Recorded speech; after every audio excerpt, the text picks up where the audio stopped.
is going to extend much further than just the title of patron. I am interested in understanding the dynamic changes faced by the Kenya Red Cross in its institutional and statutory role, and in particular, the manner in which the government and I can strengthen it. And I have had a robust conversation with the management of this institution, and it's now very clear to me what the government of Kenya needs to do in partnership with the Kenya Red Cross and what the patron can assist and how the patron can assist this institution. I'm here today because I appreciate the movement's critical role since the earliest years of our republic. When I got the brief of Kenya Red Cross, I was told that it was established on the December 1965, meaning that I share a birthday with the Kenya with the Kenya Red Cross. And I also share your commitment to effective humanitarian intervention and give my undertaking to support the Kenya Red Cross to be even more effective and supportive of society. The society's humanitarian leadership, especially in disaster risk management, is nothing short of excellent. This has been demonstrated time and time again during various tragedies and crises where human life was in danger or where there was risk of human suffering. On such occasions, the society, through its nationwide network of thousands of volunteers, has risen to the occasion and served as a beacon of hope and an emblem of both relief and recovery. Most recently, during the dreadful season of fear and uncertainty as the COVID-19 pandemic ravaged the world, the Kenya Red Cross mobilized consistently to ensure that much-needed help reached vulnerable people affected by the lockdowns and the disruption of vital supply chains. As a result, many lives were saved. As an auxiliary to government, the Kenya Red Cross has been tremendous and its contribution excellent. The numbers used to evaluate and describe these contributions are quite impressive, but they hardly do justice to the magnitude of your social impact on a national scale. For instance, the Kenya Red Cross has significantly strengthened community health systems by investing in capacity building through the training of 88,000 community health promoters on universal health coverage and the COVID-19. This was done in collaboration with the Ministry of Health and also directly by facilitating community health service delivery through your own 7,049 promoters in 29 counties. And I want to thank you as an organization for what you are doing to complement what the government of Kenya is doing, especially in disaster management and in matters related to health. In 18 counties, the society has supported capacity building to enhance community epidemic preparedness, detection, and response. At the same time, it has mobilized 2 million people to receive cholera vaccine in different parts of our country. To support social protection, the Kenya Red Cross has helped in the provision of cash transfers, and I was briefed this morning about that intervention, of more than 1 billion shillings, enabling vulnerable households affected by drought to meet urgent food and nutritional needs. And again, to commend Kenya Red Cross for being a partner to the government of Kenya when we are managing the whole space. In youth empowerment and livelihood enhancement, the Kenya Red Cross has supported close to 4,500 young people to enroll in vocational training and equipped 1,640 with startup kits to enable them to set up their own enterprises. It is clear from these impressive statistics that in diligently performing its role, the Kenya Red Cross Society has not only complemented the government of Kenya most capably, it has also made a major contribution to the foundations of our resilience as a nation. We live in an increasingly precarious era where resilience, along with mitigation and adaptation, has evolved as the primary response to the impacts of climate change. The Kenya Red Cross has demonstrated that these responses are feasible with appropriate mobilization and commitment. This morning, we reflected, consulted, and deliberated with the team here extensively over a broad range of issues of concern which our communities continue to struggle with. We reflected specifically on the looming humanitarian catastrophe arising from extensive environmental destruction and climate change. I am happy with our emphatic consensus that the state of the environment contributes significantly to the well-being of our nation's communities. Changing ecological patterns can exert severe impacts on communities, and climate change is a major driver of devastating national disasters.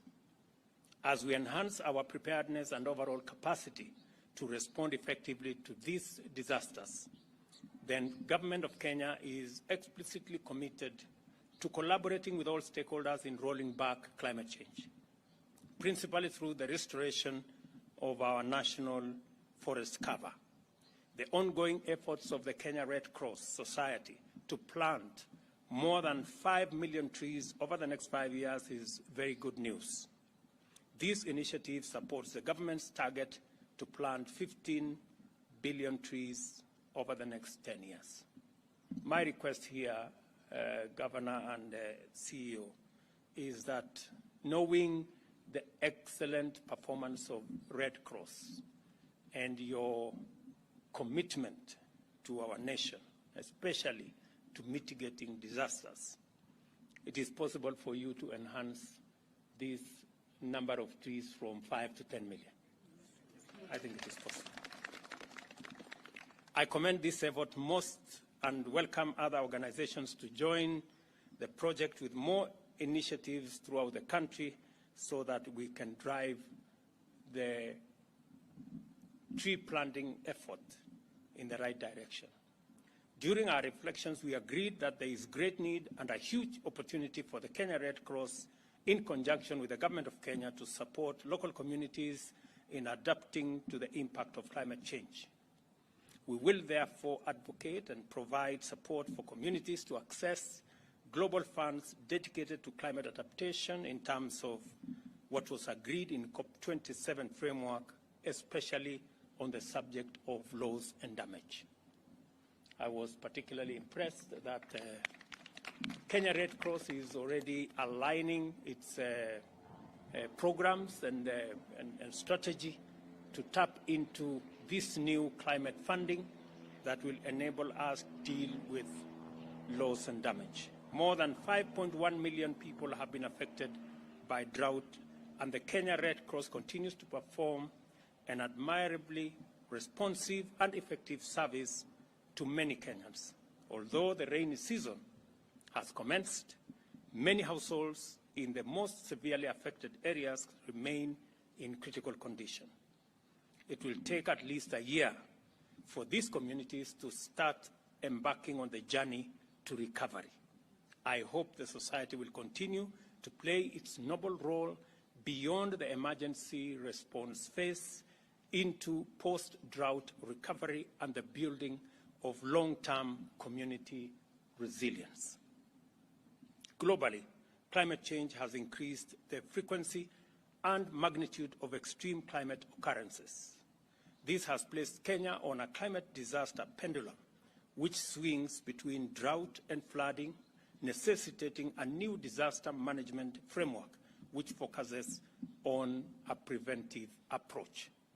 And I was very happy to listen to Kenya Red Cross make a case for our Kenya Meteorology Department to have additional capacity so that we can be able to predict, we can be able to forecast, and we can be able to prepare in advance for any emergencies that are in the horizon.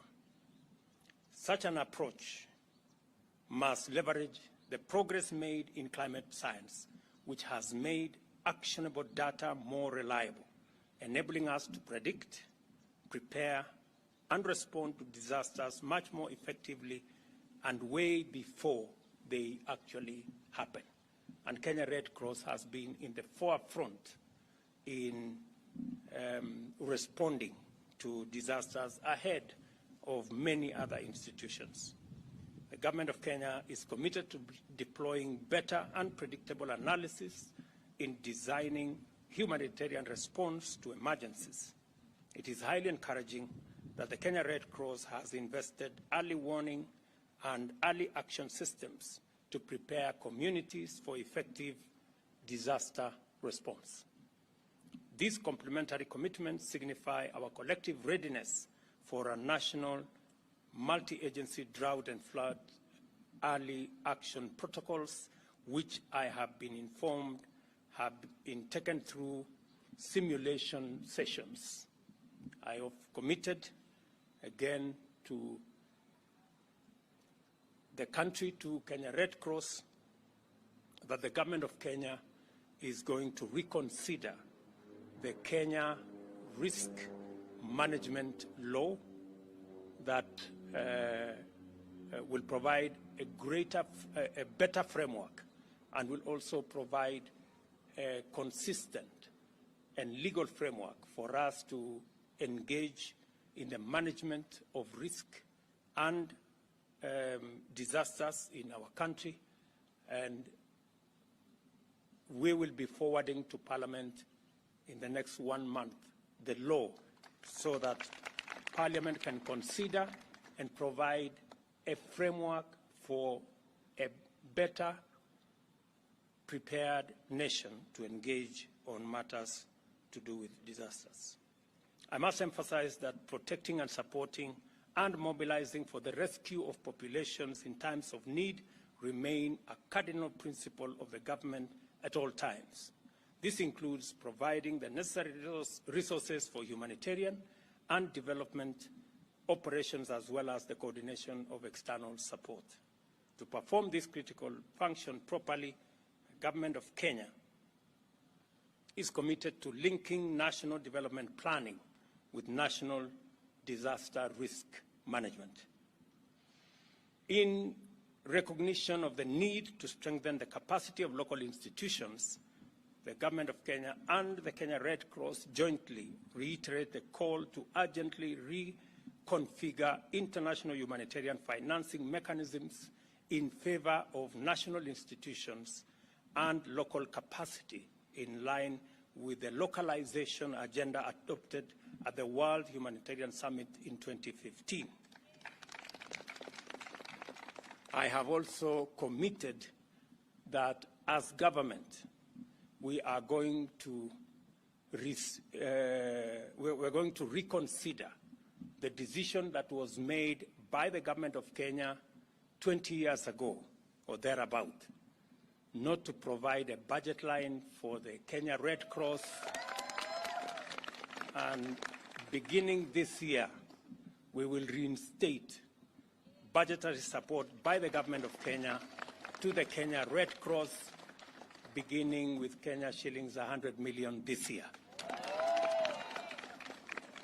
We will continue to work with the Kenya Red Cross to look at their financial position, the many positive things that they are doing, the training of citizens as volunteers, the training of our human capital, especially in the health space, and the many other positive things that they are doing. I am persuaded that the Kenya Red Cross deserves the support of the Kenya government and the support of the Kenyan people.